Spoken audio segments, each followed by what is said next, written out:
Bonjour à tous, je m'appelle Danitza et aujourd'hui au menu je vous propose joie de vivre et optimisme. Êtes-vous un enfant, un parent ou avez-vous prévu d'en devenir un ? Si oui, comment allez-vous appeler votre chair à canon de compagnie ? Et oui, Fabien Madon a récemment annoncé au Congrès des maires une merveilleuse nouvelle. D'ici 2030, il faudra se préparer à perdre ses enfants selon ses propres mots. Alors, camarades de la Gen Z et les copains plus jeunes, quel outfit allez-vous porter pour la 3e guerre mondiale ? Plutôt écharpe rouge à la Jean Moulin, complet veston à la Manoukian, moustache de gaulliste ou alors Hugo Boss ? Et bonne nouvelle pour les copains qui galèrent à finir les fins de mois, le BHV a récemment ouvert une boutique Shein, et oui, quoi de mieux que de se vêtir du sang et des larmes des travailleurs exploités pour se préparer à une météo nucléaire ? Mais pas de panique, la sécurité sociale va maintenant rembourser les fauteuils roulants et le suicide assisté au prix des infections longue durée qui pour une bonne partie pourraient bientôt ne plus être financées à 100%. Encore un coup des lobbies de la seconde main. Vous ne voyez pas le rapport ? Laissez-moi vous donner l'exemple de Karl, 53 ans. Karl est tombé malade parce qu'il était beaucoup trop faible pour manipuler les produits chimiques de sa super usine. Comment ça, un équipement de sécurité adéquat ? Font chier ces prolos à tout demander au gentil patron qui prend tous les risques.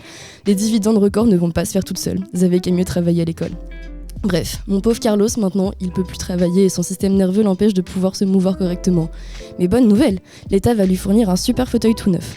Comment ça, un traitement adéquat ? Et puis quoi encore ? Des hôpitaux fonctionnels ? Des médecins disponibles ? Des professionnels de l'aide à la personne pour compenser son manque de mobilité ? Surtout pas, mais par contre, vous n'aurez plus besoin d'aller jusqu'en Suisse pour mourir dans la dignité.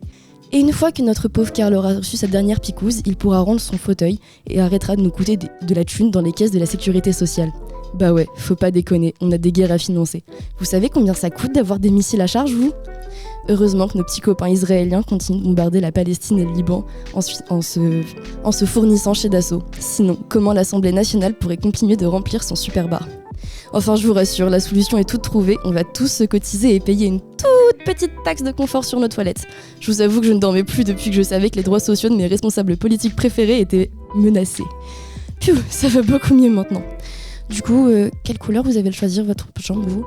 Parce que moi, je pensais à un bleu royal pour me rappeler tous les privilèges que mon bon roi Manu Mac le Premier veut bien m'accorder.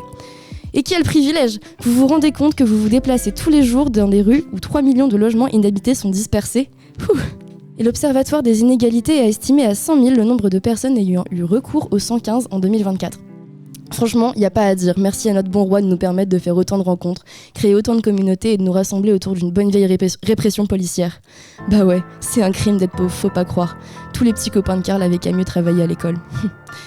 Bref, faites le plein de couvertures de survie et de plaids parce que la facture de chauffage va vous coûter un rein. On a toujours une guerre à financer. Et vous préférez crever la gueule ouverte, mourir de froid, ou écrire l'histoire de l'humanité avec un grand H en vous faisant tuer par quelqu'un qui, dans une autre vie, n'aurait pas été embarqué dans une folie bourgeoise et une course au profit, et aurait partagé avec vous un bon repas chaud ou un verre de l'amitié ? Tout n'est pas encore perdu, prenez soin de vous, hasta la victoria siempre.